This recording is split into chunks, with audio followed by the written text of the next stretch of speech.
We'll be covering chapter 14 this week. The transition from the end of chapter 13 to the beginning of 14 is to be understood as a contrast between two things.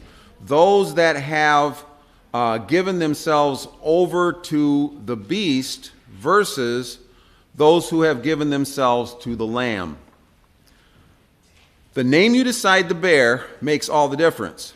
Either you are an earth dweller and therefore marked as a follower of the beast, which of course is ultimately controlled by the dragon, or you are marked by the seal of the Lamb, which is of course the lion, and the one who actually created all things and rules over all kingdoms.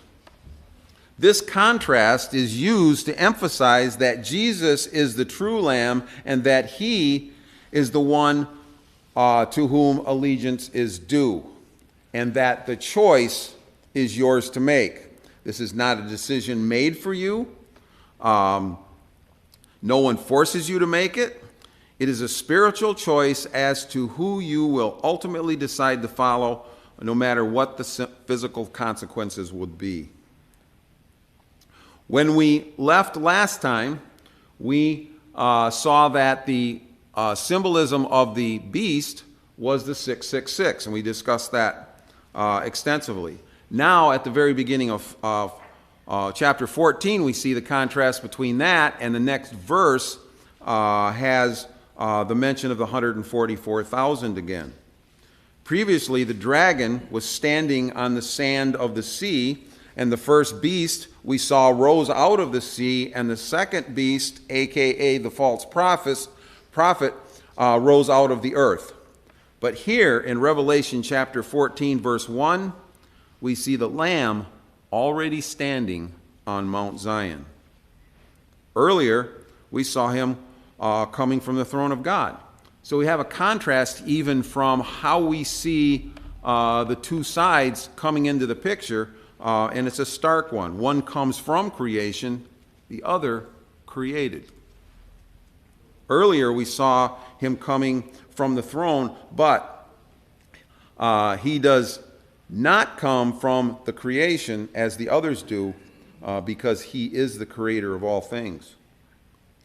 Much of chapters 12 and 13 were concerned with the persecution of believers by the combined forces of the dragon, the beast, and the false prophet. But now, beginning in chapter 14, John is shown the final reward of those who are persecuted and remain faithful, while also focusing on the punishment of the beast and those who follow him. How many in here have been in my classes a while back and remember this slide? Who remembers what it is? Well, do you remember what it is? I just thought I'd pick on you. He's not even been in my classes, and he knows what it is. Nathan knows. What is it? Oh, no, I was joking. I don't know what it is. Oh, really? I was expecting you to say, you weren't even there. It tells you what you're saying. It goes to a point. Oh. What do they call those? C-H, chai, but it's actually pronounced chi. It's a chiasm, all right? And this comes from the Dead Sea Scrolls. This is an actual written chiasm. And if you remember, the chiastic structure is that there are parallel parts, the first and the last, the next and the next to the last, the next and the next to the last, till you get in the middle. And what's at the middle again, Bill? You just said that. The point, the main point. Yeah, the point, the focus is on that center, all right? Now, I can't read Hebrew.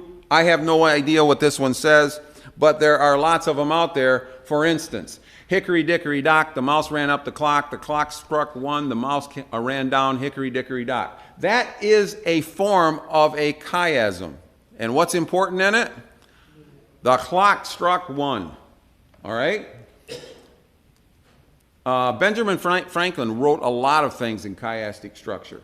There are actually movies that would probably, I think The Empire Strikes Back is all like one big chiastic structure, okay? But more importantly, we see these all over the Bible. For instance, this one is from the Pentateuch. The entire Pentateuch is built in chiastic structure. We've got Genesis parallel to Deuteronomy, Exodus parallel in some ways to Numbers. But the most important thing is what happens in Leviticus at the very center. At the very center of Leviticus itself and at the very center of the whole chiastic structure is the Day of Atonement. All right? Some of you remember some of this from past classes. This is a chiastic structure for when we studied Genesis. This is the story of Noah. And what was if you remember, what was at the center of that chiastic structure of Noah was that God remembered Noah. And at that point, things started flip-flopping. Instead of the rise of the waters, we see the waters recede. Instead of the beginning of the flood, we see the drying of the land, etc., etc. And by the time we get to the end of it, we see the contrast of the blessings and peace that God gave as opposed to, at the beginning, the violence of God's creation. Okay? Noah wrote in a chiastic structure for that particular part of Genesis. We find these literally all over the Bible. All right? Here we have one that starts in Revelation chapter 7 and continues through Revelation chapter 16. All right?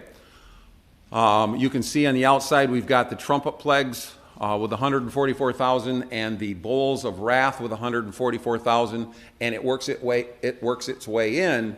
And then in the middle of this chiastic structure we have Christ is the King in the center. Now that is in Revelation chapter 15 through 19. Do you remember what Revelation chapter 11 verse 15 was?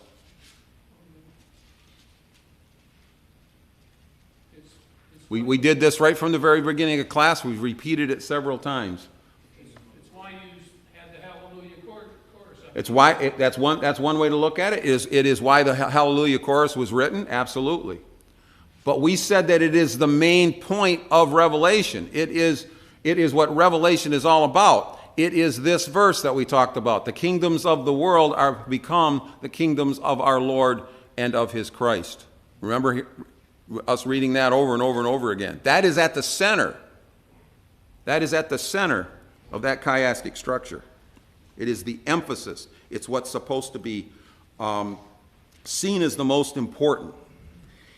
Here is one of Revelation's main chiasms that we see.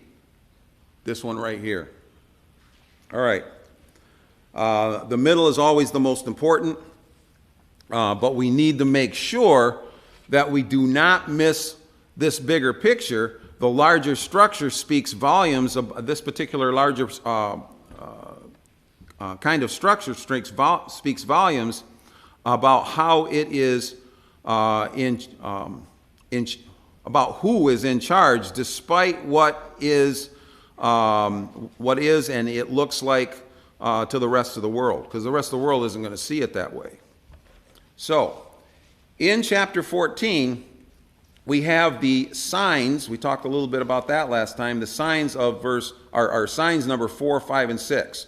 We're in the middle of what are called the 7 signs, not the 7 bowls or the 7 trumpets, etc., but the 7 signs.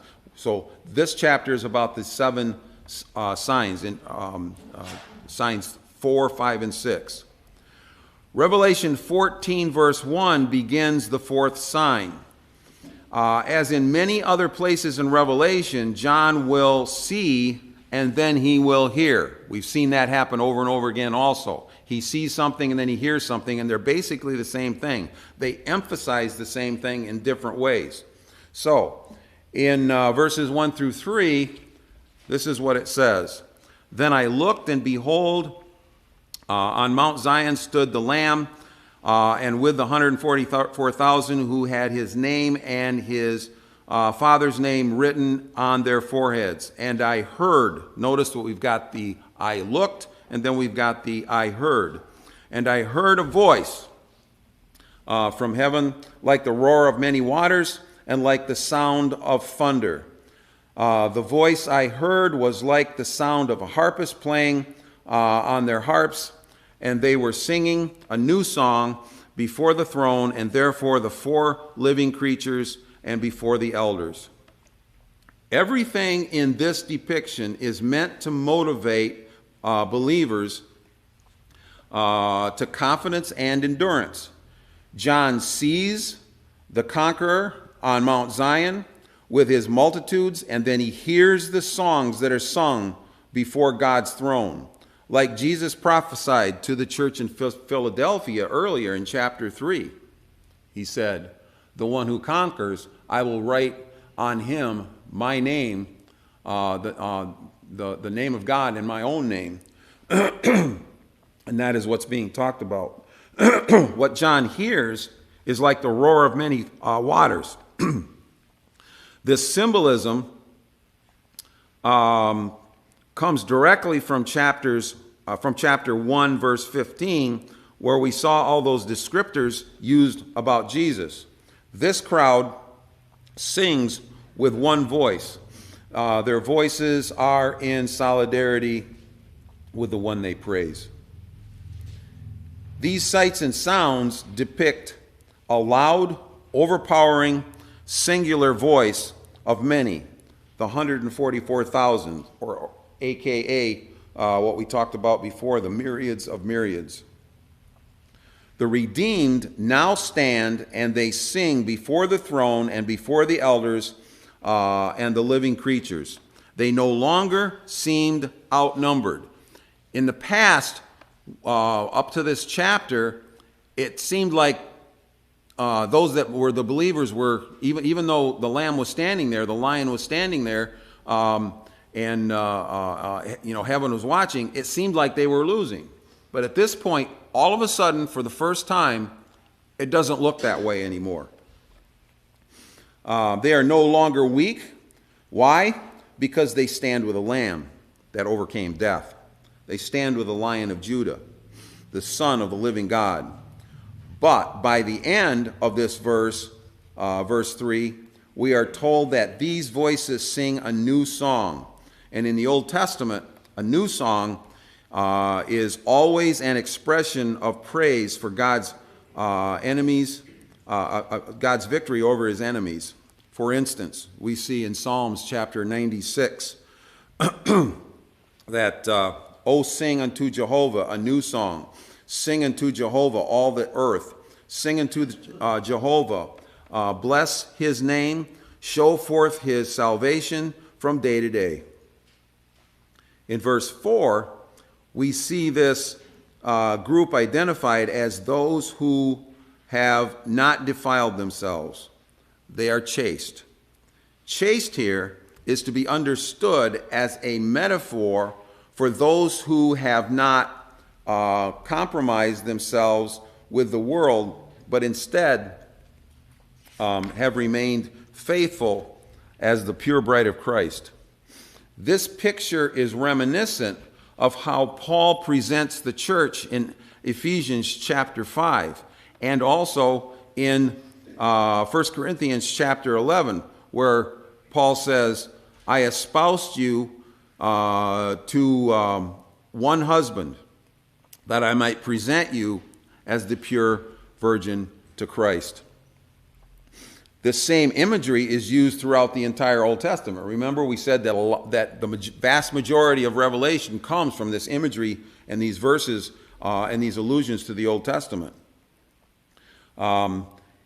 Israel's relationship to God is talked about in Jeremiah chapter 18, verse 13, where it says, "Who has heard the like of this? The virgin Israel has done a very, very horrible thing." Of course, this is talking about something that God is accusing them of, and that Israel was being unfaithful. And the analogy is, so you can see it better, the analogy is a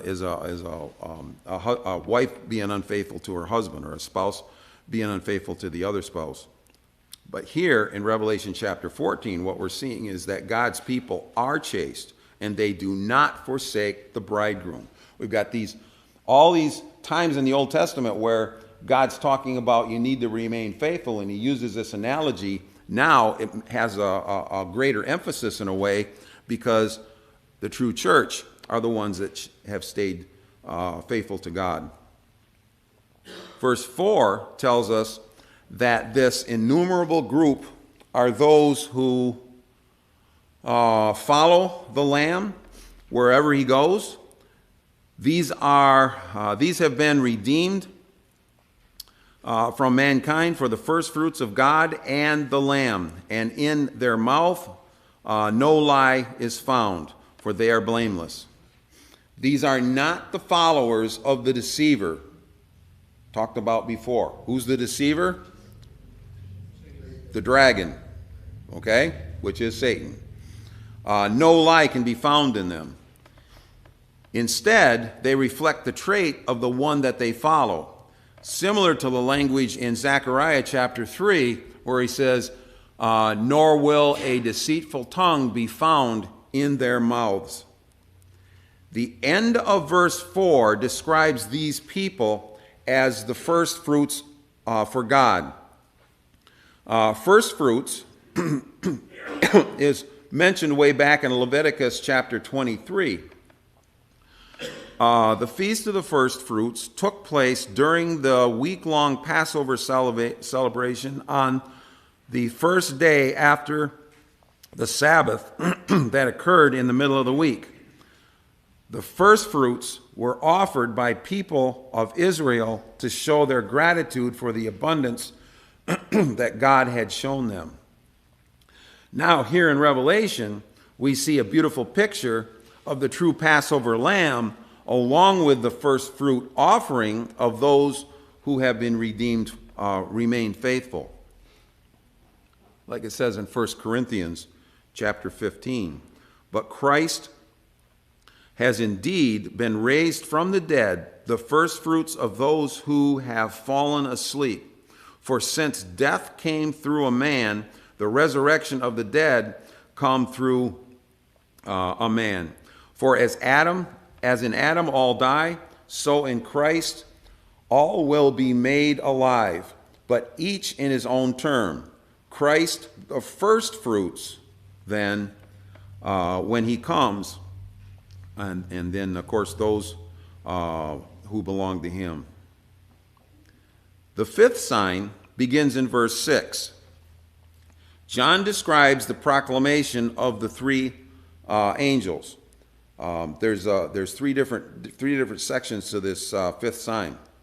The first angel is in verses 6 and 7. And in it, the gospel is proclaimed. It is the truth that exposes the lies told by the dragon and the beast. The dominant message is to fear God and give him the glory. And why is that true? Because the hour of judgment has come, and it is he that created everything. Therefore, this angel is not preliminary. His message is not preliminary, is not mostly about the grace as it is about judgment. His announcement emphasizes the judicial side of the gospel. This is suggested by the absence of the definite article the. Okay, it doesn't say the gospel, it just talks about gospel.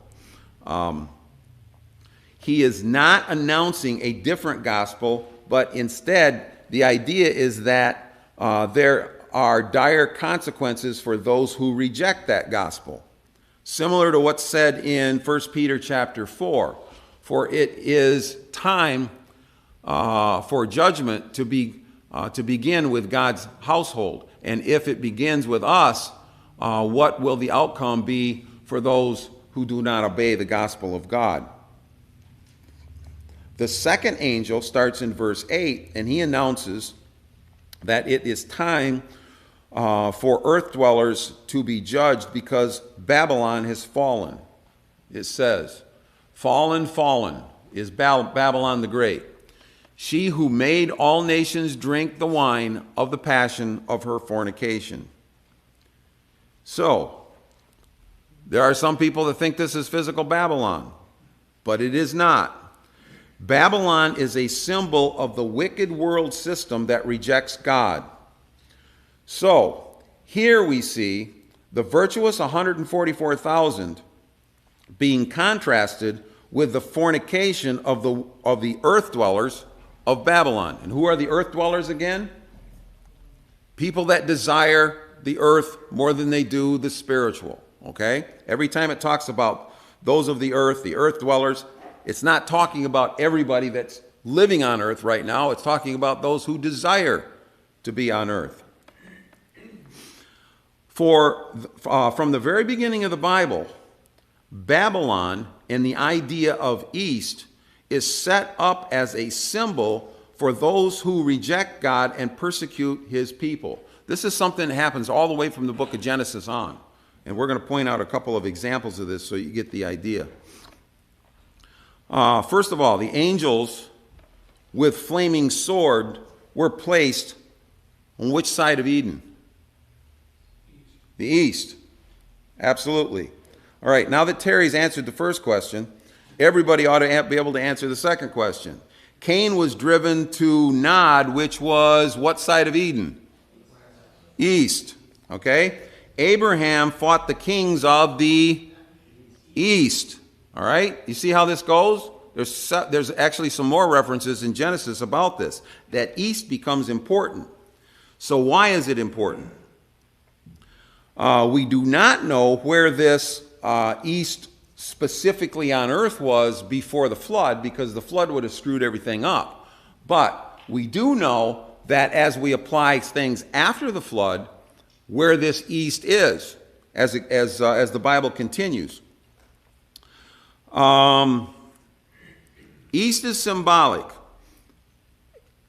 Who remembers this slide? And I know this is probably kind of tiny to see. And since I don't have one of these up here, and I didn't anticipate the fact that I would be reading that small print. I think we remember this clearly. How many remember this from past classes? All right, quite a few of you. Good. So what we got going on here is kind of important. We at the top, of course, we've got Adam, if you can't read it. And then the first main division is between Cain and Seth, not Abel. Okay, Abel died. The first main division is between Cain and Seth. As we follow Seth down, and I'm going to do this in one fell swoop, we're going to go on the right side of that red line. We've got Seth, his dad Enosh. We got Enoch along the way. There's actually, where I got dots, there's other people. All right, I'm not listing them all. We get to the good Lamech, and finally we get to Noah, who is another division point, just like Adam is. And then we go off to either Ham, Japheth, or Shem. On the Shem side, on the right side there, we go down through another whole series of names, and we get eventually to Nahor, and then Terah. And of course, Terah had 3 sons, and one of them happened to be Abraham. And then after Abraham, of course, we've got Isaac, and then we've got Jacob, and we got his 12 sons, and one of them was Judah, and through Judah came David, and Mary, and finally Jesus. So if we trace this through, the genealogies through on the right side, over on the right side, we go directly from Adam all the way down to Jesus.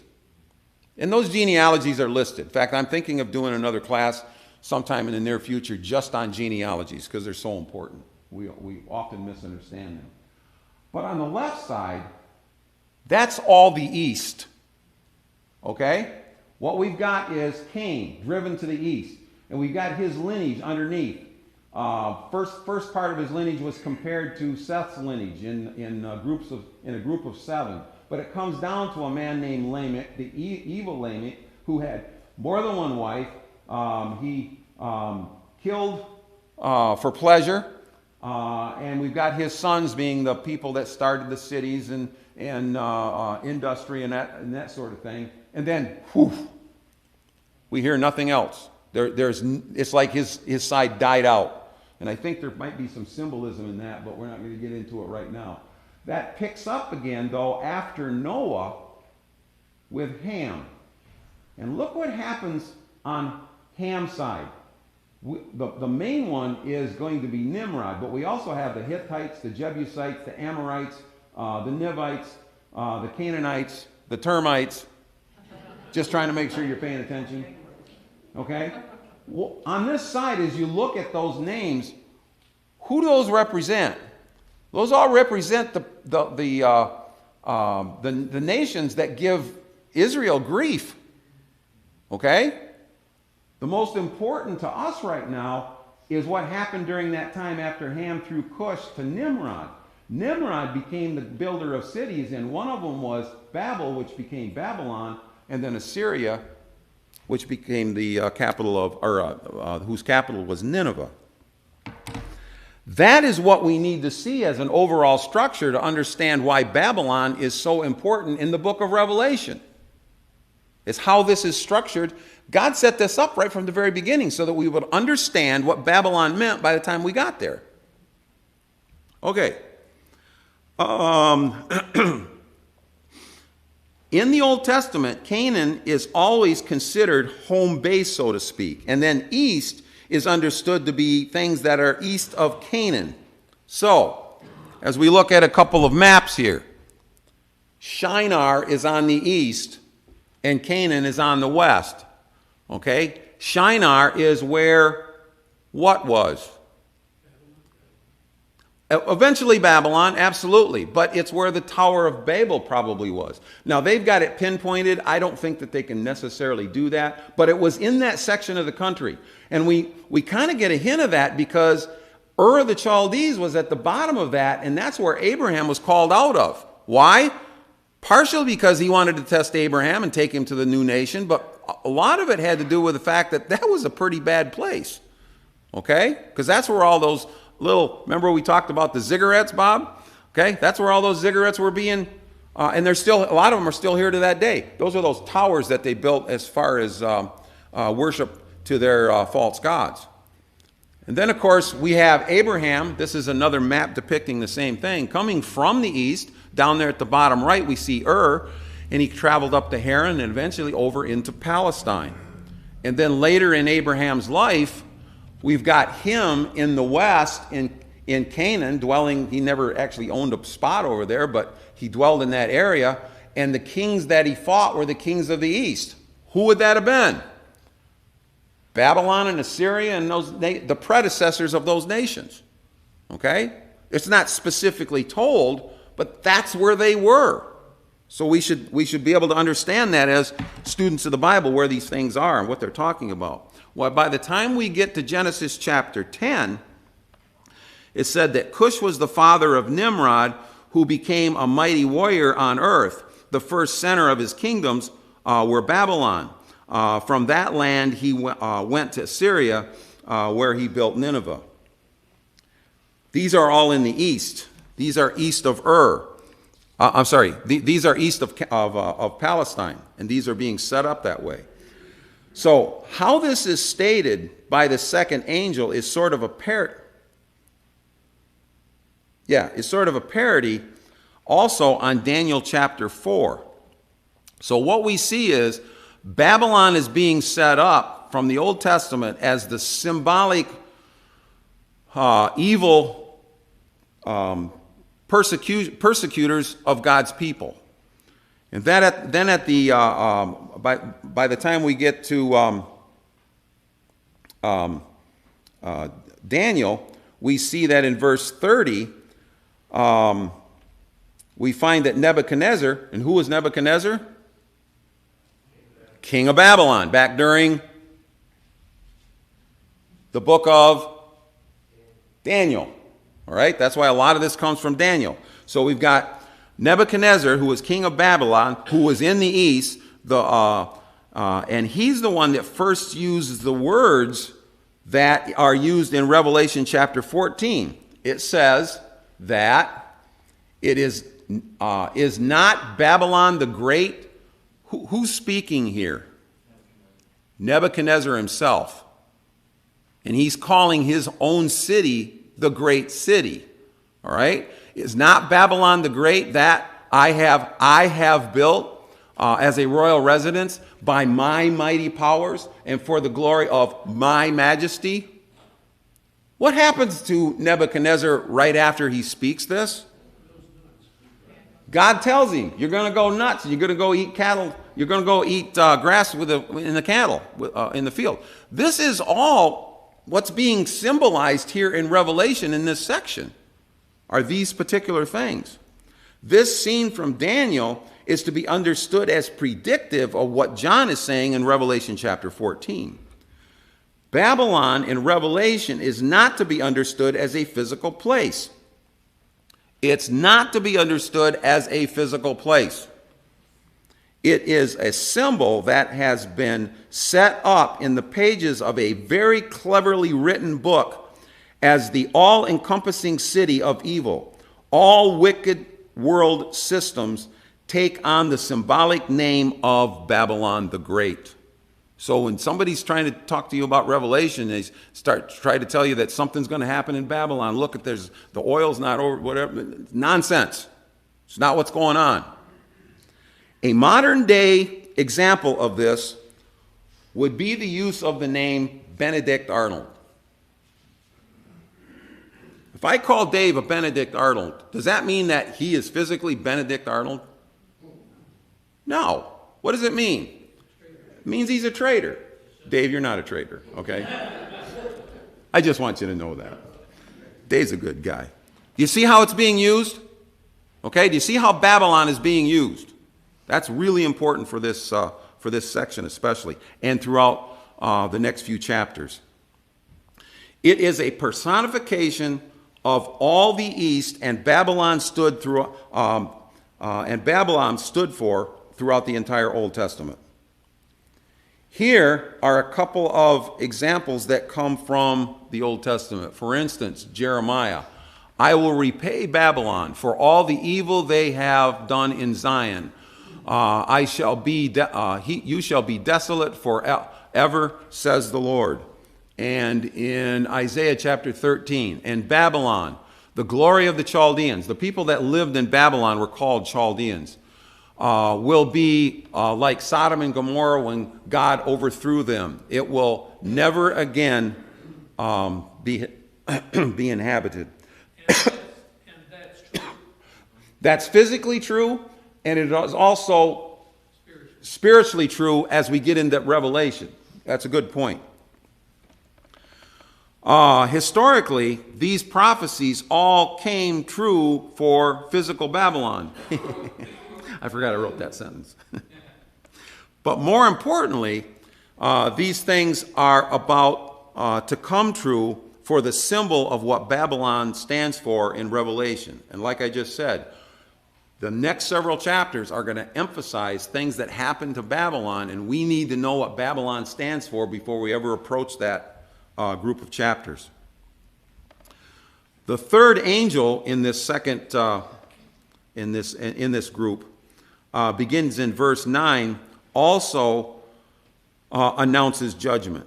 It describes the everlasting torment and lack of rest which God will bring on those who worship the beast, thus aligning themselves with the world and against God.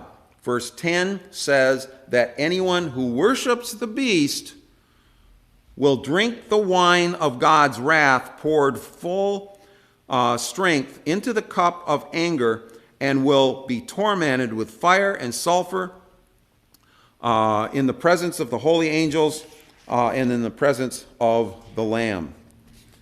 The illustration, this illustration, should be viewed as a demonstration of the Old Testament principle of an eye for an eye. There's a contrast going on here.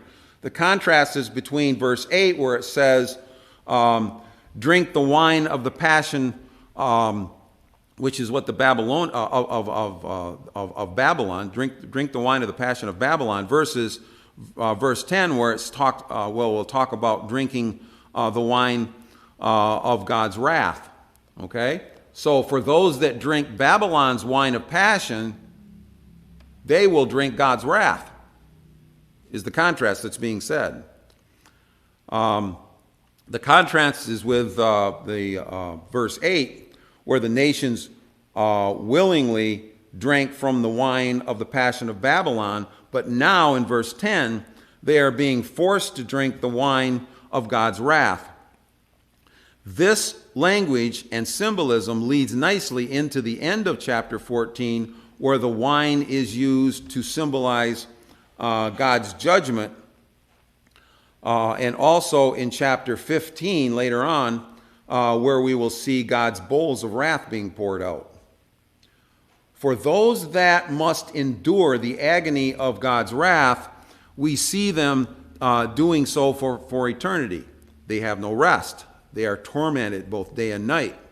But in verse 13, John is told to write this: "Blessed are the dead who die in the Lord from now on. Blessed indeed, says the Spirit, that they may rest from their labors and their deeds follow them." So we have this contrast again between what's going to happen to those that have drunk the wine of Babylon, the pleasures, etc., okay, and those that have followed, remain faithful as the bride of Christ. One group finds the rest promised by Jesus in Matthew chapter 28, where the other group finds no rest at all. Sign 6 starts in verse 14 with the words, "And I looked." They are the beginning of the sixth sign and the beginning of this next section. It speaks of the harvest about to take place. When we think of a sickle, and it talks about the sickle and the reaper there, this is what we normally think of. Often it conjures up this kind of image. The Old Testament in several places makes this same kind of reference. In Joel chapter 3, for instance, we find one of the clearest allusions to this. It says, "Put in the sickle, for the harvest is ripe. Go in, tread, for the winepress is full, the vats overflow, for their evil is great." And we know that in John, Jesus often speaks of reaping the harvest. It's common throughout the Bible, especially in the Old Testament and some in the New Testament. Here in chapter 14, though, we find that a sickle and reaper are mentioned two different times, in verses 15 and 16, and then in 17, 18, 19, and 20. And some think that this refers to two different reapers. The first being the gathering of the saints, and then the second being representation of the judgment on the wicked. But another way to picture this is that both passages refer to the same thing, simply to God's judgment. Both feature an angel coming out of the temple, and both seem to be speaking to the Son of Man, saying, it is time to reap. All other places in Revelation that use this kind of language are speaking exclusively about judgment. So it makes it seem like that's what's happening here. Whatever the case, 17 through 20, without a doubt, portrays the judgment of the wicked. The picture of the altar, along with the angel who has poured over fire in verse 18, is reminiscent of Revelation chapter 8, starting in verse 3, where we saw the angel at the golden altar obtain fire from the altar and then throws it on the earth as judgment. We know that chapter 8, those verses depict judgment scene, which introduced the punishment of the trumpets. This is very similar to the scene where here in chapter 14. Looking forward in the book, the only other place in Revelation where we see the same kind of image is in chapter 19, verse 15, where it also refers to Christ's judgment over all the nations.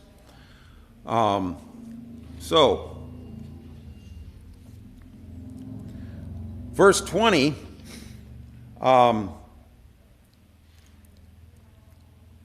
says that those who say, John is speaking of, no, lost my place. Happens once in a while when I get off track. How you view this can have an effect on the way verse 20 is interpreted. But still, who exactly is being reaped in the grape harvest of verses 17 through 20? I think that it refers to the wicked, then the blood, and that the blood that's flowed is the blood of those that are being judged by God. Symbolically, these our grapes are being crushed and broken, and the wine is being released, or the blood is being released. The picture being painted is of the bodies of God's enemies being smashed in bloody defeat. This view seems to be supported by such places as Isaiah chapter 63, where God's enemies are being trodden and their life's blood are being splattered because of God's vengeance. And then at the very end of chapter, I missed one. Then at the very end of chapter 20, or chapter 14 and verse 20, it says, "And the winepress was trodden outside the city, and blood flowed from the winepress as high as a horse's bridle for 200 miles. Now, some translations might say 180. Some translations will say 1,600 furlongs. But very few of them will say what actually needs to be said. And that is 1,600 stadia, which is the actual term.